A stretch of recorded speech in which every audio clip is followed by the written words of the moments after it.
Hello, everybody, and welcome to episode number 5 of Diehlman at Halftime, the NBA podcast that tops all others.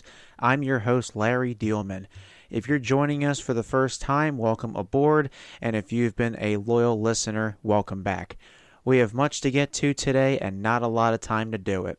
We have 5 sections that we'll get into, a general overview of the NBA this week, and our usual highlight, lowlight, random stat, and game of the week.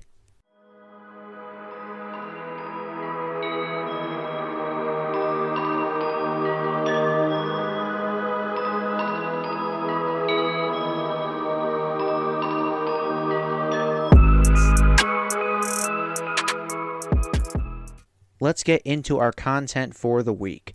This past Wednesday, the NBA announced that Golden State Warriors forward Draymond Green was suspended for 5 games. This was during the Minnesota Timberwolves play-in tournament game win over Golden State on Tuesday. Klay Thompson of the Warriors and Jaden McDaniels of the Timberwolves were holding on to each other, resulting in shoves. Green then ran into the scuffle and put Rudy Gobert in a chokehold. Why am I not surprised? This was only a minute and a half into the game. A minute and a half. Will he ever learn to stop getting technical fouls and ejections? Every time with this guy, it's always something new. Green is eligible to return to the lineup on Tuesday, November 28th. The Warriors will be in Sacramento to take on the Kings at 10 o'clock Eastern Standard Time, and it's also an in-season tournament game. There's also a story this week I found that's just very odd. Former NBA players Glenn Big Baby Davis, and no, I'm not making that nickname up, and Will Bynum were convicted for, quote, orchestrating a criminal scheme to defraud the NBA players' health and benefits welfare plan. It was for $5 million. So they basically submitted invoices for treatment reimbursement, even though the procedures never happened. Davis was found guilty of healthcare fraud, wire fraud, conspiracy to make false statements, and conspiracy to commit healthcare and wire fraud. There were 20 defendants in this scheme. The ringleader, former player Terrence Williams, was sentenced to 10 years behind bars. You made more money in your career than any of us will make in a lifetime, and your best idea was insurance fraud. Okay. This episode is entitled Underwhelming Expectations. So, who's raising eyebrows at the moment?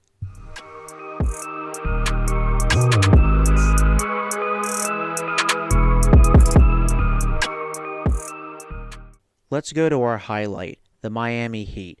And please be advised that before we get into our highlight, I got all of my notes together on Saturday afternoon before the Heat lost to the Bulls in incredible fashion.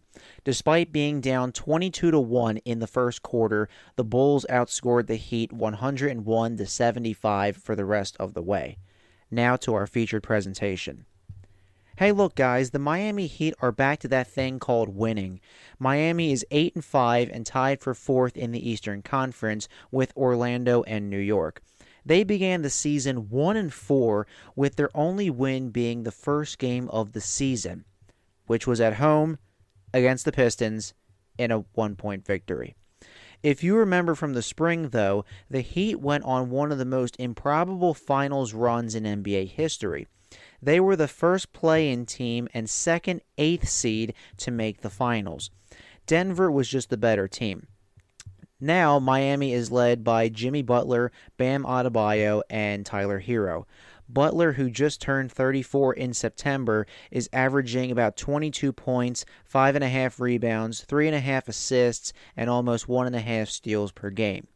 Then you have the infamous Heat culture, which means working relentlessly, not having ego on the team, or you could define it as having a role player like Caleb Martin nearly win Eastern Conference Finals MVP over Butler.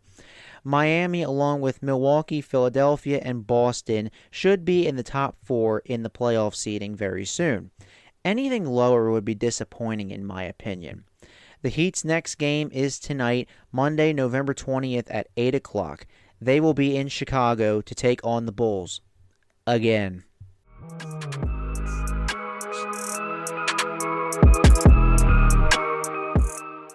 Let's go to our low light, the Phoenix Suns. Are we really witnessing the Phoenix Suns turn into the Phoenix Nets? The Suns are 7-6 and the 8th seed in the West. Now, why would I call the Suns the Nets? Oh, I know why. Because they still haven't debuted their big three of Kevin Durant, Devin Booker, and Bradley Beal at once. And who could forget when the Nets had Durant, James Harden, and Kyrie Irving a few years ago, only for that experiment to blow up in their faces due to injuries, big egos, and vaccine mandates. Durant has played every game so far this season, but Beal and Booker have jumped in and out of the lineup with injuries, and remember Bradley Beal is going to be out at least another 3 weeks. Even though Phoenix got Beal from the Wizards in the offseason, they were also involved in the Damian Lillard trade. Yusuf Nurkic and Grayson Allen came over to Phoenix. I thought Eric Gordon was a good signing for them despite him getting up there in age. Phoenix was seen as the easy favorites not only last year when Durant was traded to the Valley from Brooklyn, but this season when Beal was acquired. I think we might want to pump the brakes for a bit until the core plays together. And with these moves, obviously, the Suns front office is seeing this as a win-now move. This is not something that's, we're going to wait 5 years and, see how progress goes. No, this is going to be a win-now move. The Suns' next game is on Tuesday, November 21st at 9 p.m. They will host the Portland Trail Blazers.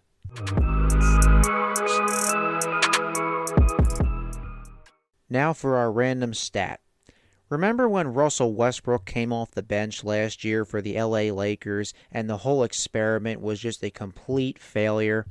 Now in an LA Clippers uniform and after 10 games this season, Westbrook is making headlines for something I did not expect. He's requested to come off the bench, per NBA insider Chris Haynes. Not he was told to, he requested it himself. The reason for the Long Beach, California native to make this request is for multiple reasons. The bench unit could use stability. The Clippers just snapped a 6-game losing streak and got their first win with James Harden. And having 4 ball-dominant players in the starting 5, Westbrook, Harden, Kawhi Leonard, and Paul George, is just way too much. Prior to the 2023-24 season, Westbrook only came off the bench for 66 games. 17 of those came in his rookie year in Oklahoma City in the 2008-09 season, and the other 49 times were with the Lakers. While Westbrook has put up Hall of Fame numbers in his career and is the NBA's all-time leader in triple-doubles, his stint with the Lakers definitely turned fans against him. We all know the nickname Westbrick was used more than a few times. In the last 6 seasons, with this year being one of the 6, he's been on 5 different teams: the Thunder, Rockets, Wizards, Lakers, and Clippers. However, at least we know some players are willing to sacrifice for their team.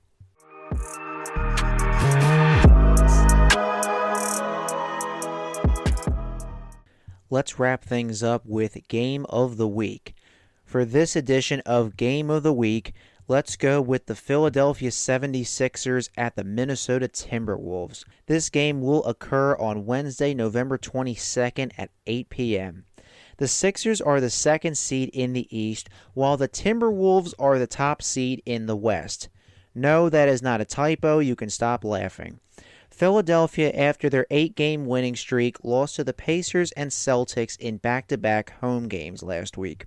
Minnesota is doing well thanks to Anthony Edwards' ascension to greatness.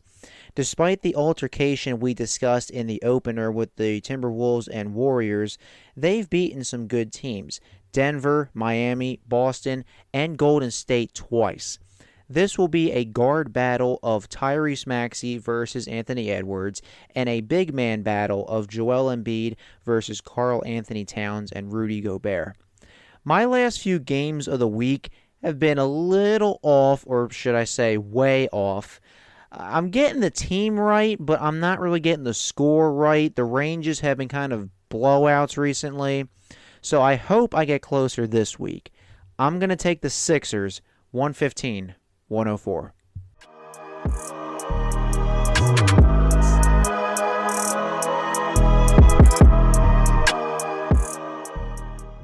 Well, that's all the time we have for today. If you haven't already, make sure to follow me on social media. I have 2 Twitter accounts and 2 Instagram accounts.